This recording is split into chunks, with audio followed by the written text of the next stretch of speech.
मोदी हमारे जो माननीय प्रधानमंत्री हैं उनका जन्मदिन है। जब वे सत्ता में आने वाले थे तो उन्होंने युवाओं से एक वादा किया था कि हम जब सत्ता में आएंगे तो युवाओं को 2 करोड़ रोजगार प्रतिवर्ष देंगे। लेकिन जब वो सत्ता में आए तो युवाओं के रोजगार की बात भूल करके बाद में कहने लगे कि आप पकोड़े तलिए और यही इसी को रोजगार मानिए। देखिए, युवाओं को जिस प्रकार से हमारे माननीय प्रधानमंत्री जी ने ठगने का काम किया और छलने का काम किया है, वो अब युवा बर्दाश्त करने वाला नहीं है। क्योंकि हमारे माननीय प्रधानमंत्री युवाओं की तो बात करते हैं, लेकिन जो सरकारी अब भर्ती केंद्र में आनी थी उनको भी अब बैन कर दिया गया है, वो भी अब नहीं आएंगी। और उत्तराखंड का भर्ती घोटाला किसी से छुपा नहीं है। भाजपा सरकार ने 20-22 लाख में उनके नेताओं के द्वारा नौकरियां बेची गई हैं और जो आम स्टूडेंट था, वो पढ़ने वाला छात्र था, उसको भारी आघात पहुंचा है।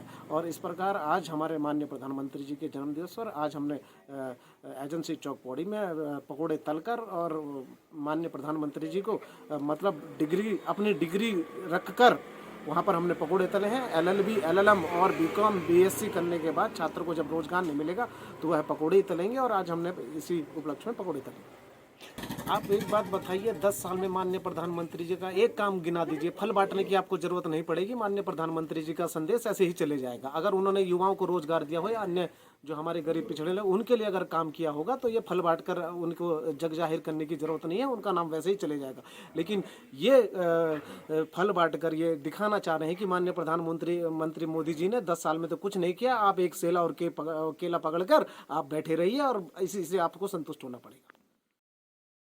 जिस उम्मीद के साथ हमारे युवाओं ने इस सरकार को दोबारा चुनकर भेजा था कि हमें रोजगार देगी और भ्रष्टाचार मुक्त शासन देगी, लेकिन ठीक उल्टा हम सबको ये देखने को मिल रहा है। रोजगार के नाम पे उन्होंने 2 करोड़ नौकरियों की बात सालाना की थी। आज किस हालत में हमारा देश पहुंच चुका है, जिस भर्तियों को ये करवा भी रहे हैं उसमें भी धांधलियाँ इनकी हो रही हैं। तो आज कुल मिला के हमने ये संदेश देना चाहा कि नरेंद्र मोदी जी ने जो कहा था कि हम रोज़गार तो नहीं दे पाएंगे लेकिन आप पकौड़ी तलिए, अपना स्वरोजगार करिए, तो हमने आज इतनी सारी डिग्रियां लेके पकौड़ी तलने का काम किया है।